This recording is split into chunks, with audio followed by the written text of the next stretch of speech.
or welcome back students to my YouTube channel Let's Study with Sangeeta Bisht. In today's video what we are going to do CA Foundation. हम जो है CA Foundation का RTP discuss कर रहे थे. इससे पहले मैंने पार्ट 1 अपलोड करा है. मैं डिस्क्रिप्शन बॉक्स में आपको लिंक दे दूंगी, आप पार्ट 1 चेक कर सकते हो, जिसके अंदर हमने डिस्कस करा है आपका ट्रू फॉल्स का May 19 एंड नवंबर 19 का RTP के ट्रू फॉल्स डिस्कस किए हैं. आज की वीडियो में हम डिस्कस करने वाले हैं आपका May 20 एंड नवंबर 20 के true false. Is that clear? So we are going to discuss that. Okay, I hope it's clear to you. So चलो स्टार्ट करते हैं. सबसे पहले मैं आपको जैसे बता चुकी हूँ कि आपको प्रेजेंटेशन कैसे देनी है. जैसे सपोज करो आपकी प्रेजेंटेशन अगर आपका यहाँ पे ट्रू है, आप ट्रू लिख रहे हो and you have to specify the reason over here. ठीक है, अब अगर आप फॉल्स लिख रहे हो तो you have to specify the reason over here. ये ट्रू एंड फॉल्स के लिए आपका 1 मार्क्स है and the reason for 1 marks. ठीक है, रीज़न के लिए 1 मार्क्स है. लेकिन सपोज करो आप ट्रू लिख रहे हो तो ट्रू बिकॉज से स्टार्ट मत करना, because it is this. No, ये गलत तरीका है लिखने का, इसमें आपको पूरे मार्क्स नहीं देगा. आपको किस तरीके से करना है, पहले आपको ट्रू है तो आपको जो सेंटेंस लिखा गया है उसको रिपीट करना है, और अगर कुछ आप ऐड ऑन अलग से करना चाहते हैं तो आप ऐड ऑन कर सकते हैं. इस तरीके से आपको सेंटेंस की फॉर्मेशन और आंसर की फॉर्मेशन करनी है. Is that clear? चलो, और यहाँ पे साथ के साथ मैंने जो है वो इंस्टीट्यूट का आंसर भी ऐड करा ताकि हम साथ के साथ इंस्टीट्यूट का आंसर भी रीड करते हुए जाएं. ठीक है, ये सारी चीज़ें आपको क्लियर हो गई होंगी. अब हम जो है वो स्टार्ट कर सकते हैं. उससे पहले मैं ये सारी चीज़ें क्लियर कर दूँ ताकि हम अच्छे से फोकस कर सकें. चलिए शुरू करते हैं. ठीक है, चलो सबसे पहला है, आपको बोलता है state with reason whether the following statements are true और फॉल्स. ठीक है, पहला point, expenses in connection with obtaining licence. मतलब लाइसेंस जो आप ऑब्टेन कर रहे हो किस लिए, running cinema hall.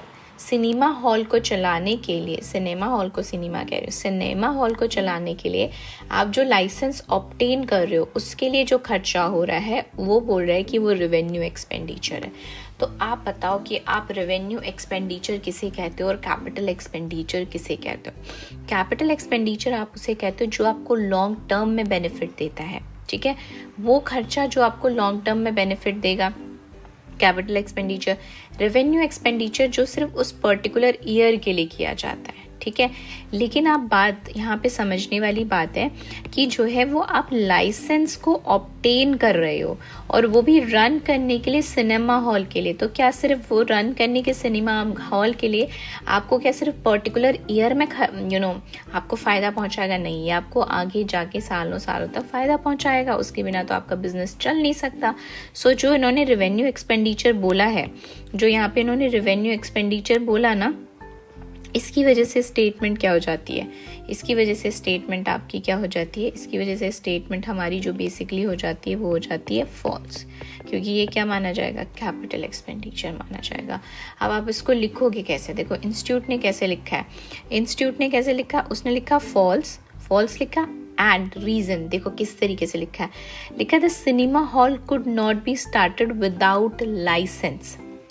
Expenditure incurred to obtain the license is pre-operative expenses, ठीक है, which is capitalized. Such expenses are not revenue and amortized over a period of time.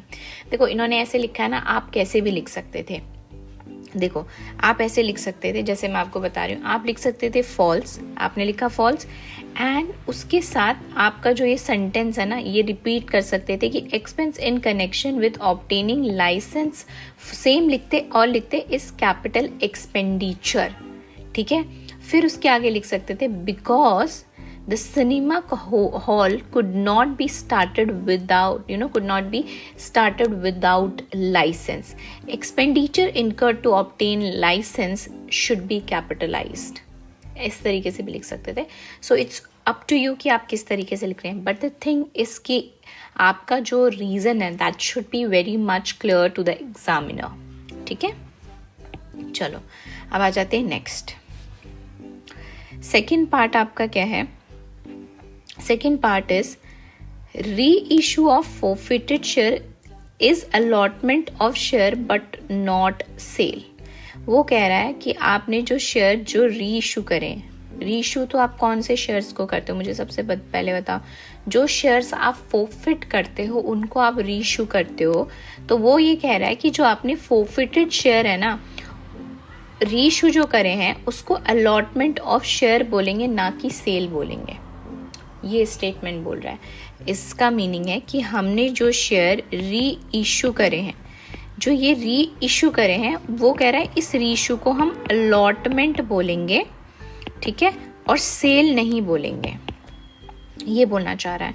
तो एक बात बताओ, शेयर की अलॉटमेंट सिर्फ ओरिजिनली एक ही बार होती है, दोबारा नहीं होती है। आप अलॉट एक ही बार करते हो। शेयर्स हमेशा अलॉटमेंट उनकी ओरिजिनली एक बार होती है, उसके बाद जो भी होता है वो सब सेल कहलाता है। क्या कहलाता है? सेल्स कहलाता है। तो ये जो इसने स्टेटमेंट बोली है वो क्या होगी आपकी यहाँ पे, and the statement should be false, ठीक है। हमेशा ये बात रखना, शेयर जब ओरिजिनली इशू करे जाते हैं ओरिजिनली, तो वो अलॉटमेंट कहलाता है।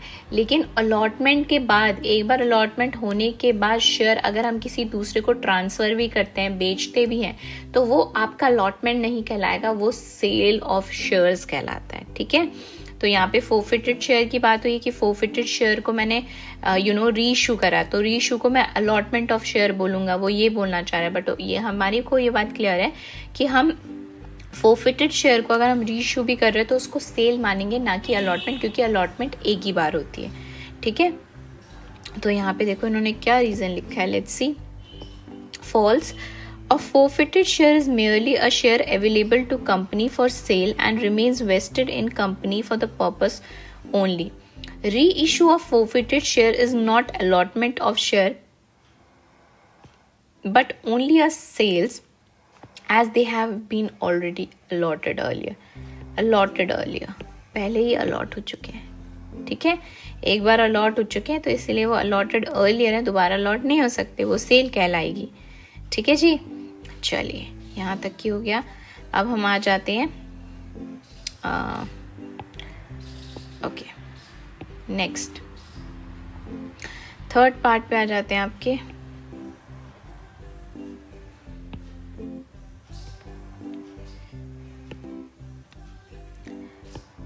If the effect of error committed cancel out, the error will be called compensating error and the trial balance will disagree.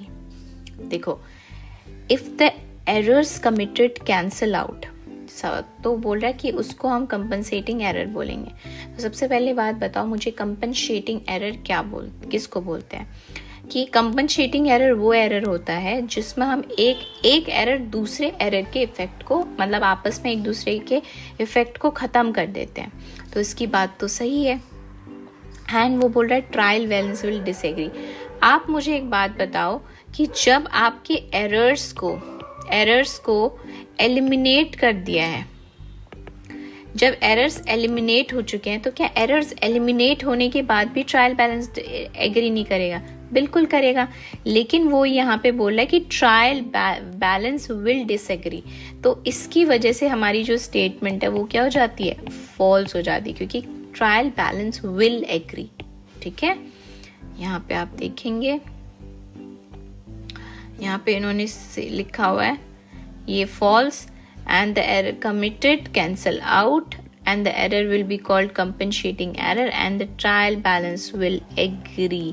Trial balance will agree, ठीक है, एग्री करेगा।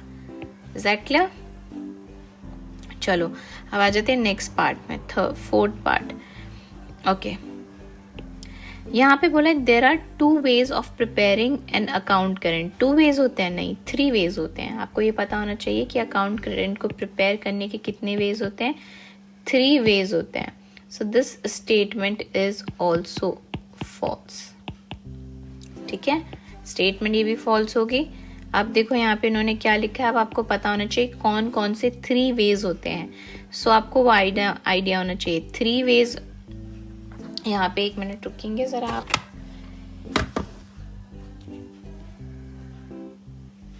ओके, सो आपके यहाँ पे कितने वेज होते हैं? 3 वेज होते हैं, सॉरी 3 वेज होते हैं आपके यहाँ पे, ठीक है। एक होता है with the help of interest table, product वाला, and by means of product of balances. Okay, चलो नेक्स्ट पार्ट, आपका नेक्स्ट पार्ट आ जाते हैं which is part 4। In case of consignment sale, ownership of goods will be transferred to consignee at the time of receiving of goods. In case of consignment sale, consignment की sale हो रही है, ownership of goods will be transferred to consignee at the time of receiving the goods. मुझे एक बात बताओ कि आपकी consignment के अंदर ownership किसके पास रहती है? कभी भी goods की ownership consignee को transfer होती है? कभी भी नहीं होती है ओनरशिप कंसाइनी को। So this statement is false, ठीक है। अब आ जाते हैं यहाँ पे रीजन इन्होंने क्या लिखा है, let's C.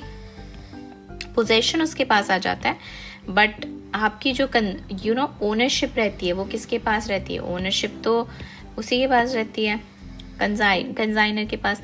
In consignment sale ownership of goods rest with consignor, ठीक है।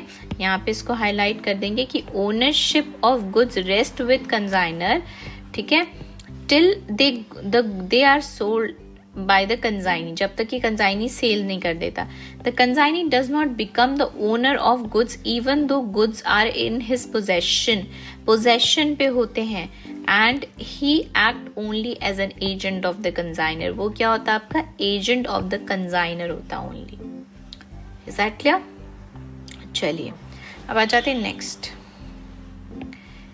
ओके पार्ट, अब नेक्स्ट पार्ट पे आ जाते हैं which is into the 6th, in case of due date of bill falls after date of closing the account, the interest from date of closing to such due date is known as red ink interest। देखो basically इसके लिए आपको पता होना चाहिए कि red ink interest किसे कहते हैं, ठीक है। तो रेड इंक इंटरेस्ट बेसिकली एक तरीके से इंटरेस्ट होता नहीं है, उसको रेड इंक से लिखा जाता है उस इंटरेस्ट को, इसीलिए क्या बोला जाता है उसको? रेड इंक इंटरेस्ट कहा जाता है, ठीक है। इसको रीड कर। Okay, so here is the answer. देखो क्या लिखा है, true. In case of due date of bills after the date of closing the account, then no interest is allowed for that। actual में कोई interest allowed नहीं होता, ठीक है। however interest from date to closing to such due date is written in red ink। उसको red ink में लिखा जाता है और appropriate side of account current लिखा जाता है, इसीलिए उसको red ink interest कहते हैं, ठीक है। चलो अब आ जाते हैं इसका लास्ट पार्ट जो है which is this, limited liability partnership is govern by Indian partnership act 1932। तो मुझे बताओ कि इंडियन पार्टनरशिप एक्ट 1932 किसको गवर्न करता है? पार्टनरशिप को करता है। और ये पार्टनरशिप कौन सी होती है? अनलिमिटेड वाली होती है, ठीक है। और लिमिटेड लायबिलिटी पार्टनरशिप का जो कॉन्सेप्ट आया है वो 2008 में आया था, इसके लिए अलग से एक्ट बना है। तो ये स्टेटमेंट भी आपकी क्या है? फॉल्स है, ठीक है। चलो नेक्स्ट यहाँ आंसर देख लेते हैं आपका। देखो क्या लिखा है, फॉल्स। फॉल्स लिखा हुआ है। The provision for Indian Partnership Act shall not apply to this and this, same चीज़ है, इसको ज़्यादा मेरे को आपको समझाने की ज़रूरत नहीं पड़ेगी। So this is this thing, okay? चलो अब इसके बाद जो है वो हम समझेंगे नवंबर 2020 का, okay? So if you can see guys, हम अब आ चुके हैं नवंबर 2020 के अंदर, ठीक है। जो ये नवंबर 2020 का आरटीपी है, आपको मैं आरटीपी के लिंक वैसे नीचे डिस्क्रिप्शन बॉक्स में दे देती हूँ, जो भी रिलेवेंट है, टेलीग्राम का लिंक, एवरीथिंग मैं आपको डिस्क्रिप्शन में दे दूँगी। इससे पहली वाली वीडियो का लिंक भी मैं आपको डिस्क्रिप्शन में दे दूँगी, तो आप उसे अच्छे से चेक कर सकते हैं, ठीक है। चलो अब हम यहाँ पे समझते हैं इस ये वाले ये ट्रू फॉल्स को। देखो क्या है यहाँ पे, बोलते हैं स्टेट विथ रीजन, आपको वही ट्रू फॉल्स, ट्रू है या फॉल्स है बताना है। ए है accrual concept implies accounting on cash basis. तो आप मुझे बताओ क्या एक्रूअल कॉन्सेप्ट और कैश बेसिस कॉन्सेप्ट में कोई फर्क नहीं होता? दोनों का मतलब सेम होता है? नहीं होता ना। तो ऑब्वियसली ये स्टेटमेंट आपकी क्या है? This statement is false. अब आप इसका रीज़न क्या लिखेंगे? आप लिखेंगे कि this statement is false and आप उसको एक्रूअल कॉन्सेप्ट का मतलब समझाओगे कि एक्रूअल कॉन्सेप्ट क्या होता है। ठीक है, फिर बताओगे कि एक्रूअल कॉन्सेप्ट का मतलब कैश बेसिस नहीं होता है। So firstly you have to tell कि what is accrual concept actually. Is that clear? तो इंस्टीट्यूट ने भी ऐसे ही आंसर दिया होगा for sure. Let's see institute ने कैसे आंसर दिया है। यस, इंस्टीट्यूट ने भी वैसे ही आंसर दिया है। इंस्टीट्यूट बोलता है कि फॉल्स है। ठीक है, फॉल्स है। Accrual concept implies accounting on due on accrual basis. जैसे मैंने बताया कि आपको सबसे पहले इंस्टीट्यूट ने बताया कि एक्रूअल कॉन्सेप्ट का मतलब क्या है। ठीक है, उसने ये बताया कि एक्रूअल कॉन्सेप्ट का मतलब क्या होता है। Accrual basis of accounting involves recognition of revenue and cost when they accrue irrespective of actual cash receipt of revenue. So basically what I have told you कि आपको accrual concept का meaning बताना है। तो यहाँ पे भी इन्होंने accrual concept का meaning बताया है, तभी आप differentiate कर पाओगे कि accrual concept क्या होता है और आपका cash basis concept क्या होता है। ठीक है, I hope it's clear to you now.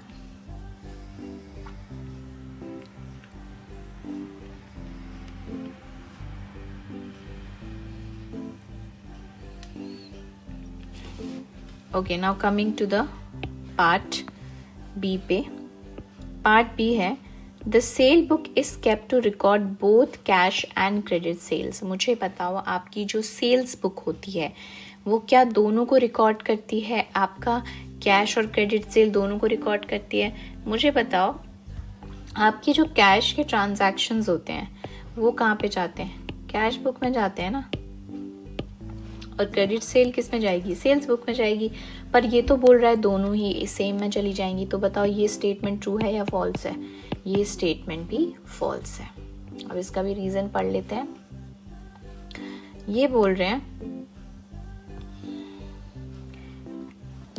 देखो यहाँ पे क्या लिखा है, फॉल्स।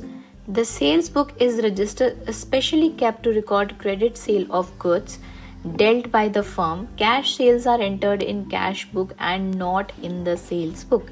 इसमें हाईलाइट करने वाली चीज़ क्या है? इसमें हाईलाइट करने वाली चीज़ है कि आपका जो है credit sale record credit sale. Okay, sales book आपका बेसिकली रिकॉर्ड क्या करता है? Credit sale. ठीक है, और कैश सेल्स जो है वो बेसिकली एंटर्ड करे जाते हैं कैश बुक में। ठीक है, तो ये हाईलाइटेड पॉइंट हो गया इसमें। सिंपल। चलो अब आ जाते हैं थर्ड पॉइंट पे। Okay, C point, bank reconciliation statement is prepare to arrive at the bank balance. Bank reconciliation statement हम इसलिए प्रिपेयर करते हैं ताकि हम बैंक बैलेंस पे आ सकें। इसका ये क्या सही मतलब है? आप मुझे बताओ, जब हम बैंक रिकंसिलिएशन स्टेटमेंट प्रिपेयर करते हैं तो हमारे पास पासबुक का बैलेंस होता है, तो हम पासबुक से कैश बुक के बैलेंस में भी आते हैं, और हमारे पास कैश बुक का बैलेंस होता है, कैश बुक से हम पासबुक के बैलेंस में भी आते हैं। तो हमारा बैंक रिकंसिलिएशन स्टेटमेंट हम सिर्फ इसलिए नहीं प्रिपेयर करते कि हम सिर्फ बैंक बैलेंस पे आ सकें, हम इसलिए भी प्रिपेयर करते हैं बैंक से कैश बैलेंस पे भी आ सकें, है ना। तो इस चीज़ के लिए प्रिपेयर किया जाता है। तो उस अकॉर्डिंग तो ये फॉल्स है। लेट्स सी इंस्टीट्यूट ने आपका क्या आंसर दे रखा है इसके अंदर। रीड करते हैं। इंस्टीट्यूट बोलता है कि फॉल्स है। इंस्टीट्यूट इज सेइंग कि ये जो आपने बात बोली है वो ठीक है, मतलब फॉल्स है basically. False. Bank reconciliation statement is prepared to reconcile and explain the causes of differences between bank balance as per cash book and same as per bank statement on a particular day. वही बात बोली जो ना मैंने कि bank balance as per cash book and cash balance as per bank book passbook दोनों की होता है, सिर्फ बैंक पे आना नहीं होता है। ठीक है, ओके। अब मुझे ये बताओ ये वाली स्टेटमेंट क्या है? Fourth, finish goods are normally valued at cost और market price which ever is higher. तो बताओ हमने ये आपका पढ़ा हुआ था, क्या बोलते हैं, finish goods normally valued at cost और net realisable value which ever is lower. यहाँ पे क्या है, market price net realisable value होती है, ठीक है। तो मार्केट प्राइस और नेट रियलाइजेबल वैल्यू में कंफ्यूज नहीं होना, मार्केट प्राइस का मतलब ही नेट रियलाइजेबल वैल्यू होता है, लेकिन ये बोलता है विच एवर इज हायर, लेकिन एक्चुअल में क्या होता है, which ever is lower. So this is also false. तो यहाँ पे देखो ये आपका है, ये बोलता है कि false, finish goods are normally valued at cost और net realisable value which ever is lower, which ever is lower, ठीक है। ओके, अब आ जाते हैं इस वाले में। ई, reducing balance method of depreciation is followed to have uniform charge on depreciation and repair and maintenance. So this is true. क्यों गाइस, अब मैं इसकी एक्सप्लेनेशन नहीं दूंगी क्योंकि आपके नवंबर 2019 के आरटीपी में ये सेम क्वेश्चन है, वहाँ पे मैंने अच्छे से समझा रखा है कि आपका ये स्टेटमेंट ट्रू कैसे है। तो ये आप रीजन पढ़ लेंगे। सिंपली बात ये होती है कि आपका जो आपका रिड्यूसिंग बैलेंस होता है, रिड्यूसिंग बैलेंस में अगर आप देखोगे तो आपका जो डेप्रिसिएशन होता है वो डिक्रीज होता रहता है, ठीक है। और अगर आप देखोगे तो जब स्टार्टिंग में आप कोई चीज़ खरीदते हो तो वो नई नहीं होती है, तो उस पर रिपेयर एंड मेंटेनेंस का उतना पैसा नहीं लगता है। तो जो आपका रिपेयर एंड मेंटेनेंस का खर्चा होता है वो स्टार्टिंग में कम होता है, ठीक है। डेप्रिसिएशन ज़्यादा होता है फर्स्ट ईयर में, फिर ये डेप्रिसिएशन धीरे धीरे घटने लगेगा और जैसे जैसे टाइम बढ़ता जाएगा रिपेयर एंड मेंटेनेंस बढ़ने लगेगा।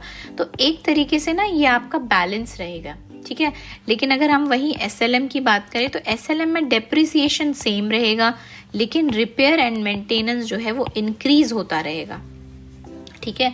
तो इस वजह से तो ये स्टेटमेंट इस वजह से ट्रू है। आप बाकी और अच्छा एक्सप्लेनेशन देख सकते हैं प्रीवियस वीडियो के अंदर, ठीक है।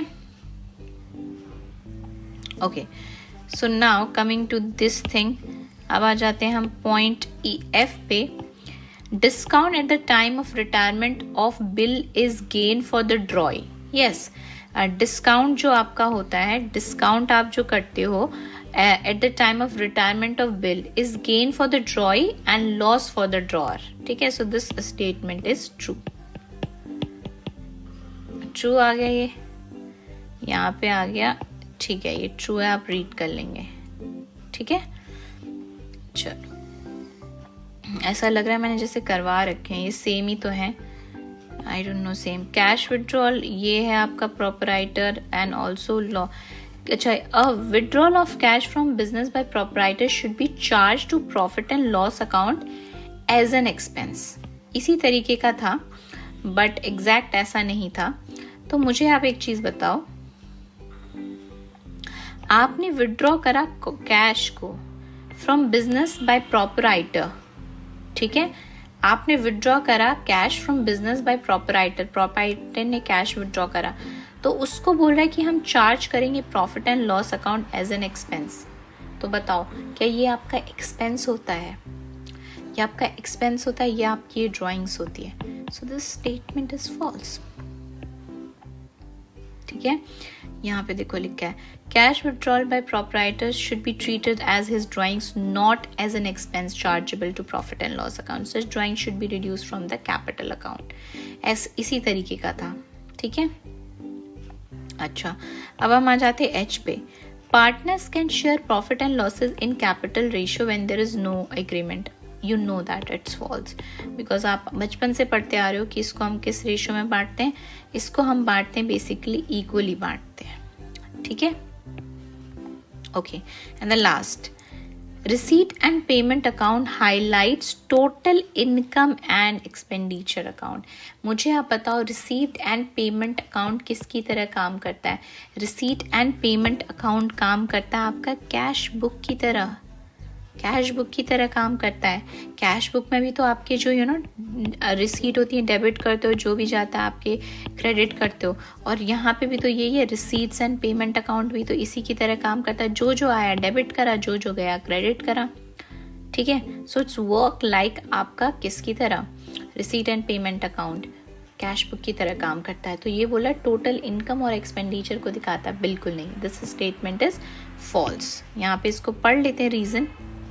False. Receipt and payment account is classified as a summary of cash receipt and payments over a certain period together with cash and bank balance at the beginning and close of the period. ठीक है, सो ये आपका किसकी तरह काम करता है? Basically एक तरीके से कैश रिसीट की तरह, कैश बुक की तरह काम करता है, ना कि ये आपका टोटल इनकम और एक्सपेंडिचर दिखाता है. ठीक है, सो गाइज हम इस वीडियो के साथ हमारा आरटीपी का ट्रू फॉल्स हो चुका है.